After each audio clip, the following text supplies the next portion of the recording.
ಎಲ್ರಿಗೂ private school ಆಗಬೇಕು, ಸರ್ಕಾರಿ ಶಾಲೆಯಲ್ಲಿ ಏನೂ ಇದೆ ಅಂತ ಮೂಗು ಮುರಿದುಕೊಳ್ಳೋರೆ ಜಾಸ್ತಿ. ಎಲ್ಲರೂ ದೊಡ್ಡ ಶಾಲೆಗೆ ಮಕ್ಕಳನ್ನ ಸೇರಿಸಿಕೊಳ್ತಾರೆ. ಆದರೆ ಈ ಸ್ಕೂಲ್ ಮಾತ್ರ ಖಾಸಗಿ ಶಾಲೆಗೂ ಏನೂ ಕಮ್ಮಿ ಇಲ್ಲ ಅನ್ನೋ ಹಾಗೆ ಸುಸಜ್ಜಿತಗೊಂಡಿದೆ. ಅಂದ ಹಾಗೆ ಈ ಸ್ಕೂಲ್ ಸುಸಜ್ಜಿತಗೊಳಿಸಿದ್ದು ಯಾರು ಅಂದ್ರೆ ಕನಸು ಮಾರಾಟಕ್ಕಿದೆ ಚಿತ್ರತಂಡ. ಕನಸು, ಇದು ಕನಸುಗಳ ಕನಸು. ಸದಾ ಯಾವುದಕ್ಕೋ ಹಂಬಲಿಸುವ ನಾವು ನೀವು ಎಲ್ಲರೂ ಕನಸು ಕಾಣೋರೆ.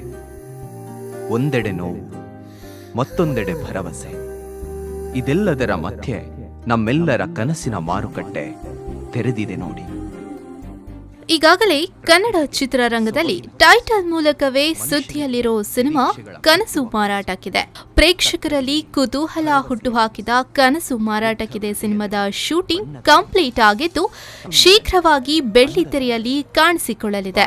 ಇದರ ನಡುವೆ ಸಿನಿಮಾ ತಂಡ ಶೂಟಿಂಗ್ ಸಮಯದಲ್ಲಿ ಉತ್ತಮ ಕೆಲಸ ಕಾರ್ಯ ಮಾಡಿದೆ.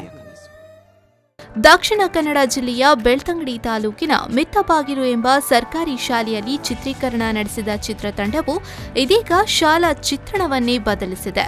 ಚಿತ್ರೀಕರಣದ ಸಂದರ್ಭ ಶಾಲೆಯನ್ನು ಸ್ವಚ್ಛಂದಗೊಳಿಸಿ ಗೋಡೆಯಲ್ಲಿ ವರ್ಣರಂಜಿತ ಚಿತ್ರ ಬರೆದು ಮಕ್ಕಳ ಮುಖದಲ್ಲಿ ಮಂದಹಾಸ ಮೂಡುವಂತೆ ಮಾಡಿದ್ದಾರೆ.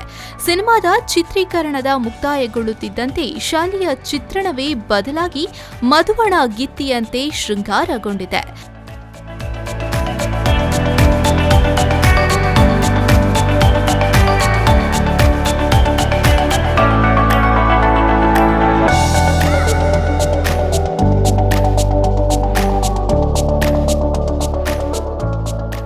ಚಿತ್ರ ನಿರ್ದೇಶಕ ಸ್ಮಿತೇಶ್ ಎಸ್ ಬಾರ್ಯ ಅವರ ನೇತೃತ್ವದ ಚಿತ್ರತಂಡದಿಂದ ಶಾಲೆಯಲ್ಲಿ ಚಿತ್ರೀಕರಣ ನಡೆದಿರುವುದರಿಂದ ಶಾಲೆಯ ವಿನ್ಯಾಸವನ್ನೇ ಬದಲಾಗಿಸಿದ್ದಾರೆ ಅಂತ ಹೇಳ್ತಾರೆ ಶಾಲಾ ಪ್ರಭಾರ ಶಿಕ್ಷಕಿ ಪುಷ್ಪಲತಾ.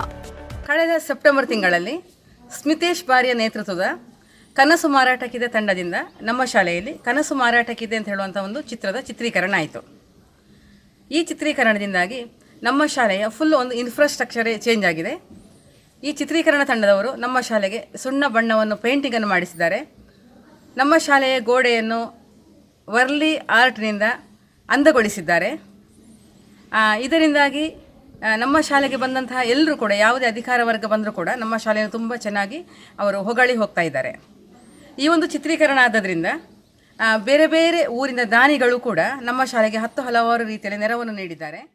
ದಕ್ಷಿಣ ಕನ್ನಡ ಜಿಲ್ಲೆಯ ಬೆಳ್ತಂಗಡಿ ತಾಲೂಕಿನ ಮಿತ್ತಬಾಗಿಲು ಎಂಬ ಸರ್ಕಾರಿ ಶಾಲೆಯಲ್ಲಿ ಚಿತ್ರೀಕರಣ ಸಮಯದಲ್ಲಿ ಶಿಕ್ಷಕರ ಹಾಗೂ ಮಕ್ಕಳ ಪ್ರೋತ್ಸಾಹವನ್ನು ಮನಗಂಡ ಚಿತ್ರತಂಡವು ಶಾಲೆಯ ಚಿತ್ರಣವನ್ನೇ ಬದಲಾಯಿಸಿದೆ.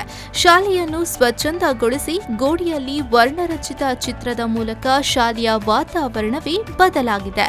ಚಿತ್ರತಂಡದ ಸಾಮಾಜಿಕ ಕಾರ್ಯಕ್ಕೆ ಸ್ಥಳೀಯ ಶಾಸಕರು, ಊರಿನ ದಾನಿಗಳು, ಸಂಸ್ಥೆಗಳು ಸೇರಿ ಹೂವಿನ ತೋಟ, ಸಿಸಿ ಕ್ಯಾಮೆರಾ, ಶೌಚಾಲಯ ಮುಂತಾದ ವ್ಯವಸ್ಥೆಯನ್ನ ಕಲ್ಪಿಸಿದ್ದಾರೆ. ಶಾಲೆಯ ಒಂದು ವಾತಾವರಣವನ್ನೇ ಬದಲಾಯಿಸ್ಬಿಡೋಣ, ಅದಕ್ಕೋಸ್ಕರ ಆ ಗೋಡೆಗಳಿಗೆ ಅದ್ಭುತವಾಗಿರೋ ಒಂದು ಪೇಂಟಿಂಗ್ ಜೊತೆಗೆ ಒಂದು ಅದ್ಭುತ ಕಲಾಕೃತಿಗಳನ್ನ ನಮ್ಮ ತಂಡದ ಸದಸ್ಯರಾದ್ರು ಬಿಡಿಸಿದ್ದಾರೆ. ಆ ಬಿಡಿಸಿದ ಬಳಿಕ ಆ ಶಾಲೆಯ ಒಂದು ವಾತಾವರಣ ಬದಲಾಯಿತು. ಅಲ್ಲೊಂದು ಸಕಾರಾತ್ಮಕವಾಗಿರುವಂತಹ ವಾತಾವರಣ ಸೃಷ್ಟಿಯಾಯಿತು. ವಿದ್ಯಾರ್ಥಿಗಳಿಗೆ ಓದುವುದಕ್ಕೆ ಒಂದು ಪೂರಕವಾಗಿರುವಂತಹ ವಾತಾವರಣ ಆಯಿತು. ಸೊ ಇದನ್ನ ನೋಡಿದಾಗ ನಮಗೆ ಬಹಳಷ್ಟು ಸಂತೋಷ ಆಯಿತು. ಒಂದು ಸರ್ಕಾರಿ ಶಾಲೆಗೆ ನಾವು ಏನ್ ಮಾಡ್ಬೋದು ಅದನ್ನ ಒಂದು ಮಾಡುವಂತ ಒಂದು ಸಣ್ಣ ಪ್ರಯತ್ನವನ್ನ ಮಾಡಿದ್ವಿ. ಇಲ್ಲಿ ಗೋಡೆಗಳಿಗೆ ಬಣ್ಣ ಹಚ್ಚೋದ್ರ ಜೊತೆಗೆ ಮಕ್ಕಳ ಒಂದು ಕನಸಿಗೂ ಬಣ್ಣ ಹಚ್ಚಿದ್ವಿ ಅಂತ ನಮಗೊಂದು ಸಾರ್ಥಕತೆಯ ಭಾವ ಬಂದಿದೆ. ಹಾಗೆ ಈಗ ಶಾಲೆ ಮಧುವಣಗಿತ್ತಿ ಅಂತ ಕಂಗೊಳಿಸ್ತಾ ಇದೆ. ಶಾಲೆಯ ಟೀಚರ್ಸ್, ಶಾಲೆಯ ಮಕ್ಕಳು, ಊರಿನ ಗಣ್ಯರು, ಊರಿನ ಹಲವಾರು ನಾಗರಿಕರು ಎಲ್ಲರೂ ಶಾಲೆಯ ಪರಿಸ್ಥಿತಿಯನ್ನು ಕಂಡು ತುಂಬ ಹರ್ಷವನ್ನು ವ್ಯಕ್ತಪಡಿಸ್ತಾ ಇದ್ದಾರೆ. ಹಾಗಾಗಿ ನಾವು ಹೇಳೋದೇನಂತಂದರೆ, ನಮ್ಮ ಸಿನಿಮಾ ತಂಡ ಮಾಡಿರುವಂಥ ಒಂದು ಸಣ್ಣ ಅಳಿಲು ಸೇವೆ. ಹಾಗೆಯೇ ಎಲ್ಲರೂ ಮನಸ್ಸು ಮಾಡಿದರೆ ನಮ್ಮ ಹಲವಾರು ಕನ್ನಡ ಶಾಲೆಗಳು ಹೀಗೆ ಹೊಸತನವನ್ನು, ಹೊಸ ಹುರುಪನ್ನು ಪಡೆಯಬಹುದು ಎನ್ನುವಂಥದ್ದು. ಸೊ ಹಾಗಾಗಿ ನೀವು ಎಲ್ಲರೂ ಕೂಡ ಕನ್ನಡ ಶಾಲೆಯ ಉಳಿವಿಗಾಗಿ ಮುಂದೆ ಬರೋಣ ಅಂತ ಕೇಳ್ಕೊತೀನಿ. Thank you. ಒಟ್ಟಿನಲ್ಲಿ ಸರ್ಕಾರಿ ಶಾಲೆಯ ಬಗ್ಗೆ ನಿರ್ಲಕ್ಷ್ಯ ತಾಳಿರುವಾಗ ಈ ಚಿತ್ರತಂಡ ಮಾಡಿರುವ ಸಮಾಜಮುಖಿ ಕಾರ್ಯ ಶ್ಲಾಘನೀಯವಾಗಿದೆ. ಇದು ಎಲ್ಲರಿಗೂ ಮಾದರಿ ಆಗಲಿ ಎಂಬುದೇ ನಮ್ಮ ಆಶಯ. ನಾಗೇಶ್ ಕಾವೂರು, ವಿ4 ನ್ಯೂಸ್ 24/7 ಮಂಗಳೂರು.